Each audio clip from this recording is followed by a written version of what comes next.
Hello students. आज तक मिस्र के राजा किंग टुट की मौत का रहस्य नहीं खुल पाया है और इसी को जानने के लिए समझने के लिए हम पढ़ने वाले हैं discovering Tut the saga continues for class 11 students. I am Swati Agarwal. Class 11 के बहुत ही इजी एक्सप्लेनेशंस मेरे चैनल पर हैं जिनका लिंक डिस्क्रिप्शन बॉक्स में भी आपको मिलेगा।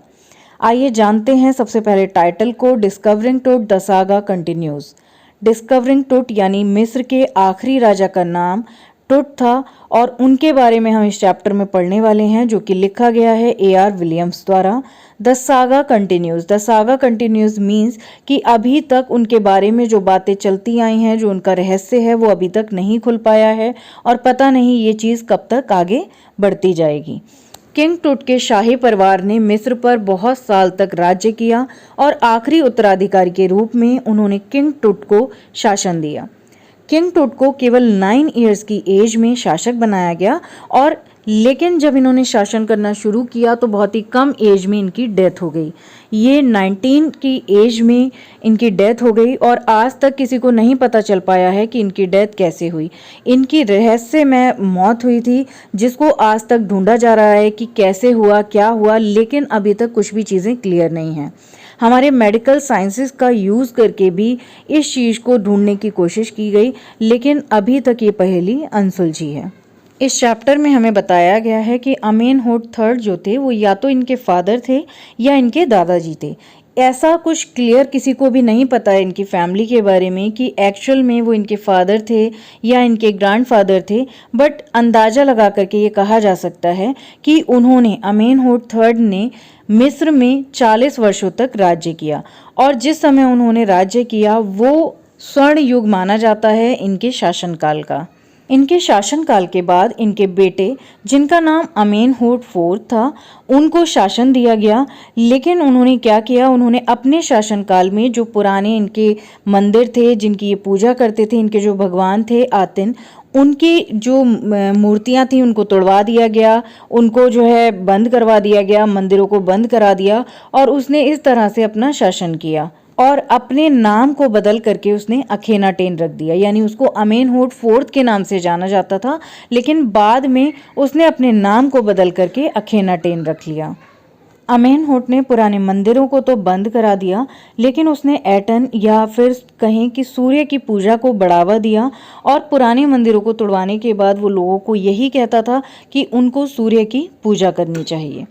इनका शासनकाल भी खत्म हो गया और इसके बाद इसमैन खेकर जो कि एक रहस्यमय शासक कहलाते हैं क्योंकि इनके शासनकाल के बारे में कोई भी जो चीज़ें हैं, जो एविडेंस हैं वो नहीं मिल पाए हैं और इनका शासनकाल बहुत ही छोटा रहा। इन्होंने अपने शासनकाल में क्या किया, क्या नहीं किया, ऐसी कोई भी जानकारी एविडेंस के रूप में नहीं मिल पाई है और इसीलिए ये एक रहस्यमय शासक के रूप में जाने जाते हैं। इनके बाद किंग टुट, जिनको तूतनखातेन और तूतनखामून के नाम से भी जाना जाता है, उन्होंने पदभार संभाला। उनका नाम पहले तूतनखतेन हुआ करता था लेकिन बाद में उन्होंने अपना नाम बदल करके तूतनखामून रख लिया और उन्होंने पुराने रीति रिवाज यानी पुराने जो देवता थे, उनके जो मंदिर थे, जिन लोगों की वो पूजा करते थे, उनको फिर से शुरू कर दिया और लोगों को कहा कि वो इनकी पूजा करें। मिस्र में जब किसी की मृत्यु हो जाती है तो उसके शव को लेप लगा करके रखा जाता है जिसे ममी बुलाया जाता है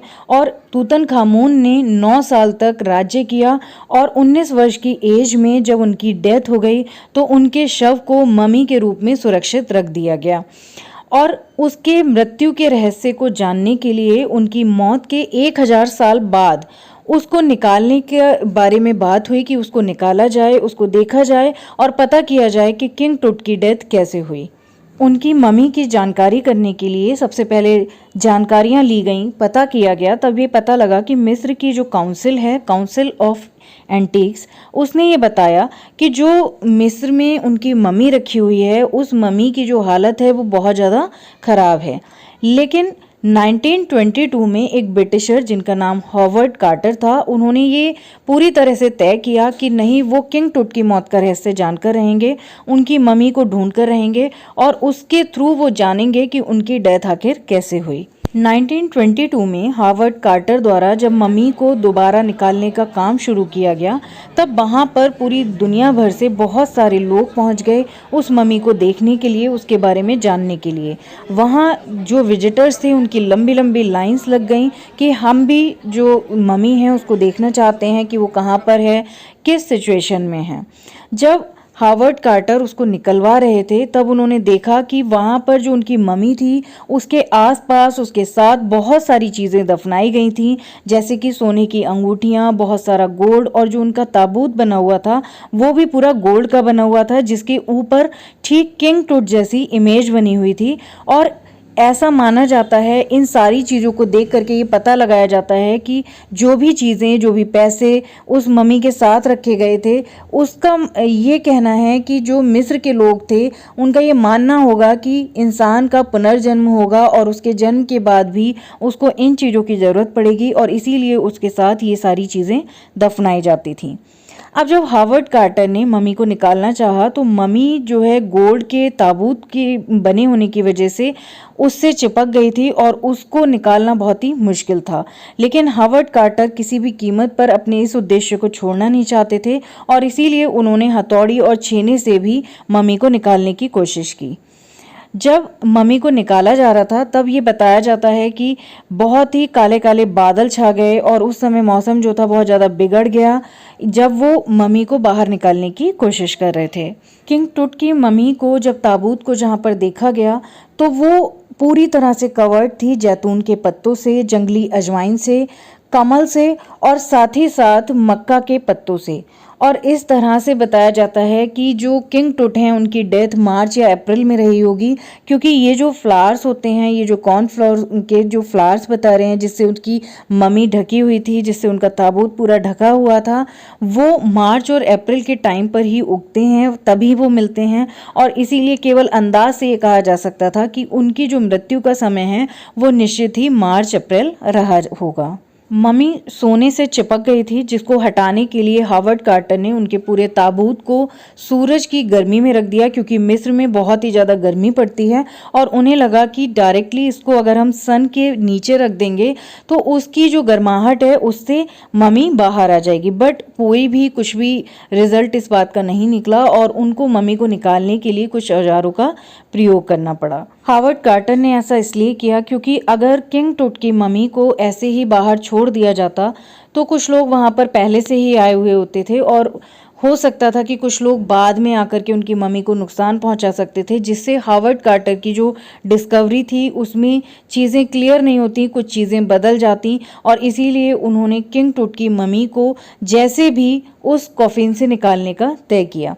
और इसके लिए उनको उनके सर को अलग करना पड़ा, कुछ बॉडी पार्ट्स को अलग करना पड़ा ताकि वो उनकी चीज़ों को सही से देख पाएं। हावर्ड कार्टर ने काफ़ी चीज़ों को असेंबल किया, उनकी बॉडी को असेंबल करके कुछ चीज़ों को जानने की कोशिश की, बट कोई भी रिजल्ट नहीं निकला। लेकिन उनकी इस खोज के 40 वर्ष बाद यानी 1968 में फिर से एक एनाटॉमी प्रोफेसर ने उनके मौत के रहस्य को जानने की कोशिश की, उनकी मम्मी को फिर से निकालने की कोशिश करी और जानना चाहा कि आखिर इनकी मृत्यु कैसे हुई थी। 1968 में जब उनकी मम्मी का एक्सरे किया गया तब एक चौंकाने वाला रहस्य सामने आया और जिसमें पता लगा कि उनके शरीर की जो आगे की चेस्ट की जो पसलियां होती हैं वो सारी गायब थीं, जबकि उनके पूरे शरीर पर चोट के निशान कहीं भी नहीं थे। और इसके बाद भी ज़्यादा पता नहीं लग पाया, लेकिन सन 2005 में यानी अब उनकी डेथ को हुए 3300 साल हो गए थे, 3300 बीत चुके थे और उनकी मम्मी को दोबारा निकाला गया और जिस ताबूत में उसको रखा गया वहाँ पर रेत को भर दिया गया, जिससे कि उनकी जो मम्मी है वो फिर से कॉफिन से ना चिपक जाए। और जब उनका सीटी स्कैन किया गया तो पहली बार में क्या हुआ कि उस रेत की वजह से जो कि उनकी मम्मी पर लगी हुई थी उसकी वजह से मशीन खराब हो गई। और तब वहाँ पर जो भी लोग खड़े हुए थे, जो भी मिस्र के लोग थे और भी लोग थे, उनमें से एक ने कहा कि ये जो मशीन खराब हुई है ये एक्चुअल में इसलिए खराब हुई है क्योंकि ये किंग टूट का एक कर्स है, वो नहीं चाहते कि उनके बारे में ये पता लगे। तब सबको एक बार को लगा कि शायद ऐसा हो सकता है, लेकिन फिर से सीटी स्कैन मशीन जो थी उसको चलाया गया, उसको सही किया गया और उनके शरीर के कई हिस्सों की, उनके हेड की, उनके हाथ की, उनके पैर की अलग अलग इमेजेस बनाने की कोशिश की गई जिससे उनकी मौत के रहस्य को जाना जा सके। और उसमें पता लगा कि उनके जो हेड है उसमें कुछ इन्फेक्शन दिखाई दे रहा है, कुछ अंदर जो है इन्फेक्शन हुआ है जिससे शायद उनकी मौत हो सकती है।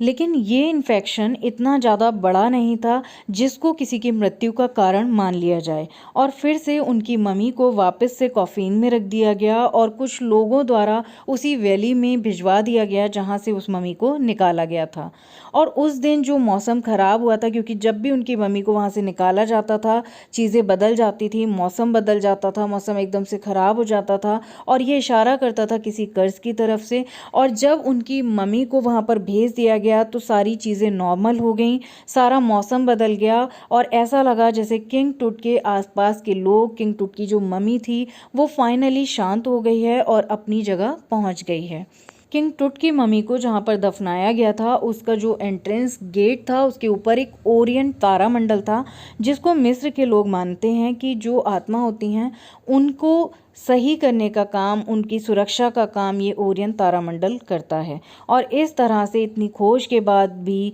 इतनी चीज़ों को देखने के बाद भी, मेडिकल साइंस को यूज़ करने के बाद भी आज भी किंग टूट की मम्मी का रहस्य नहीं खुल पाया है। और इस तरह से ये चैप्टर एंड हो जाता है बिना किसी रिजल्ट के। हमें आज तक भी नहीं पता कि किंग टूट की मम्मी के साथ क्या हुआ था, उनकी मृत्यु कैसे हुई थी, आज तक ये रहस्य बना हुआ है।